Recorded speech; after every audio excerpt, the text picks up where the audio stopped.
new activation with CMD card error in result lakpadu adu sembani ahamada box number natra card number da search tawbiro card number da search tawragana magi mamangi 6 digit to yaro pulap search tawbiro aduga box number gi oragana mamangi 2 digit to lauthoga only 16 digit ta search tawbiro se no record found la no record found lak taragadi STB da changbiro aduga create STB and edit STB da changbiro sida red mark lai me mandatory ni supplier da liprils khanbiro make the lipril company ni lipril khanbiro model da hajain sina ina 500 na 500 khalani my server type the only one pro STB type IST warranty month thambiro warranty period isai sai pinning be adu ai gide tham de na warranty pi damni 1 month thame makar ching da biro aduga corner side ta leiba create individual jira tick tawbiro serial number ai ngai mama ja bi matungina magi mamangi 2 digit to lokto piraga 16 digit remaining do hapiro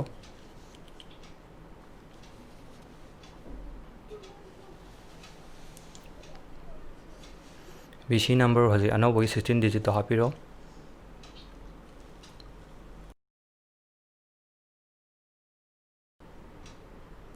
aduga add stock to tawbiro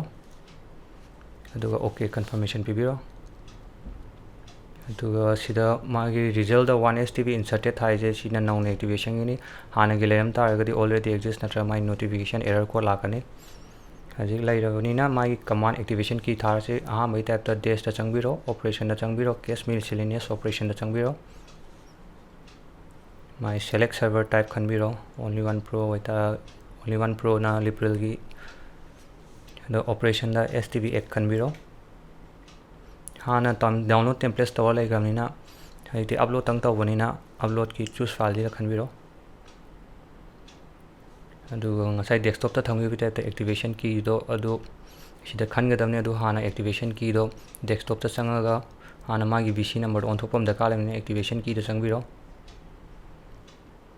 ai BC number je hana network ID di lom ha pa thamgamni yani BC number da changbiro format cell da changbiro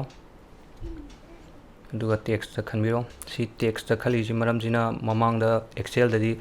akoina text format se khan da tari mamang gi 6 digit 0 ha pa do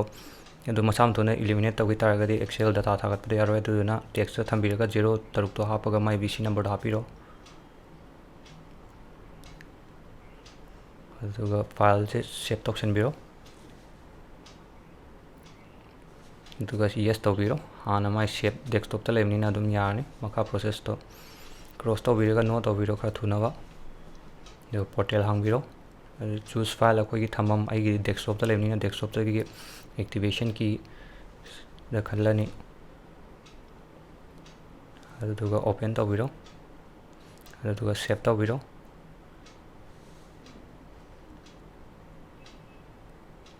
sida 0/10 command card number not find analyze si error am lemni si replacement gi damak tani si video semjai se makha process hoina replacement tawgadini ado BC number edit ta changbiro STB makha gi da individual BC edit ta changbiro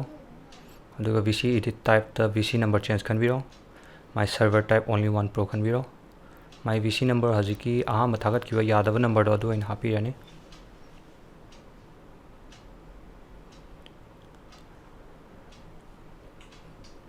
aduga search tawbiro sida makha new BC number je pura fresh hoigada hana record leba BC number di yaroi arna magi digital auto piraga ka khoi anoba card to gi data do number do happy yani aduga save option biro my result has been updated to new VCN lake ko lawa matung da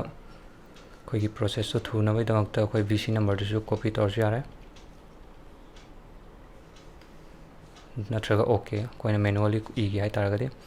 ado manually oina koina anoba BC number du oina search torni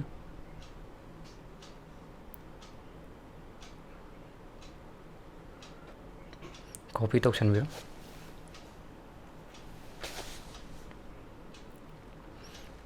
hojik lae anoba BC number to hana gi replace tawraga anoba BC number lae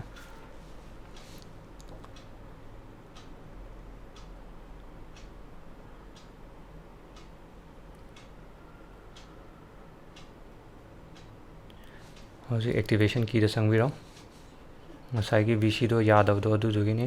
ꯑꯗꯨꯗꯨꯅ right click ꯇꯧꯔꯒ ꯑꯃꯨꯛ ꯍꯥꯟꯅꯒꯤ ꯁꯦꯝ process format ꯁꯦꯜꯗ ꯆꯪꯕꯤꯔꯣ tax direction ꯑꯣꯟꯊꯣꯛꯄꯤꯔꯣ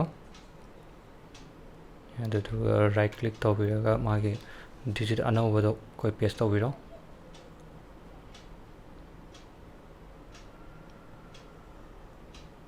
save ꯇꯧꯁꯟꯕꯤꯔꯣ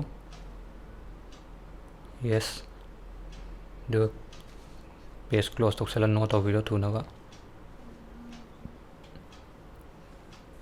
हजे अखोई portal हांगीरो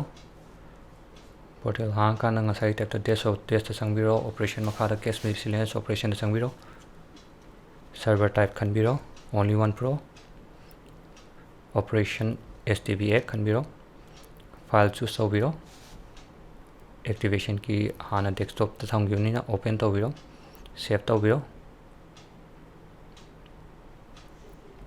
no error लानी हजिकती सी प्रोसेस मखा चथब यानी हाँ type error थोड़ना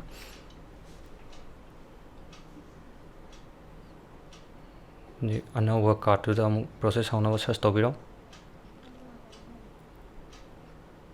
assign तौबीरो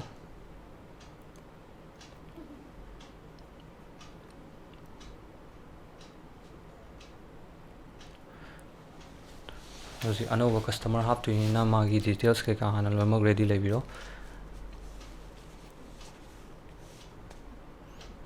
select customer type यूम लेब्रा भराद लेब्रा हॉस्पिटल लेब्रा खनबीरो माई फर्स्ट नेम हापीरो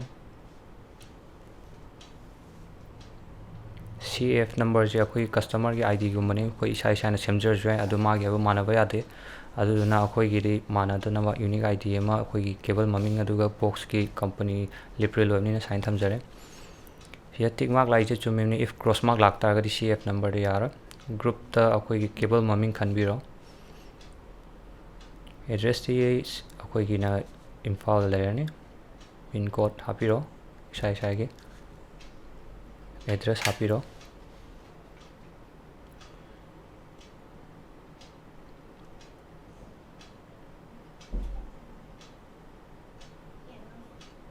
हापकदब पैकेज तो सर्च तौबीरो जस्ट फॉर एक्टिवेशन ही अखोईदी माइग्रेशन पैक लुपा होंगी खलनी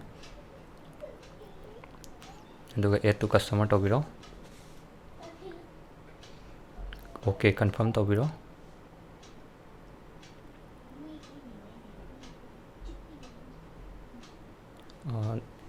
error code none Lamni SIM यानी अमुक नंबर सर्च तौबीरो सी प्रोसेस से लोरकाना लिप्रिल 500 मॉडल E5 थारकनी E5 तो अमुक सेमबैदमक्ता सी प्रोसेस से सर्च तौबीरो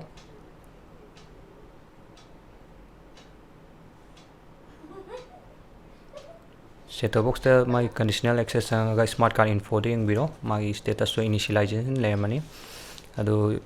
स्क्रीन मपानदी E5 एन तारमगनी E5 प्रोसेस तो फने मतम दिखा चंगमने अदुगी थुनबैदमक्ता की प्रोसेस से अनपेयर प्रोसेस से चटपीरो अनपेयरिंग चंगबीरो माई बॉक्स नंबर कार्ड नंबर से अहमद अनपेयर तौबीरो कार्ड नंबर नाइगी 3653 लेबनी अनपेयर बटन ओके तौबीरो अदुगा अखोईगी ngasai कार्ड नंबर 3653 ना लोइबा कार्ड अदु सर्च इसागी सर्च तौबीरनी अदु सेलेक्ट तौरनी अदुगा पेयर तौरनी सिगी अनपेयर मतमसिदा स्क्रीन दा E2 हाइना थोलपे याई अदु इसाना अखोइना पेयर तौग्रा मतुंगदि सी अदुम पिक्चर लानी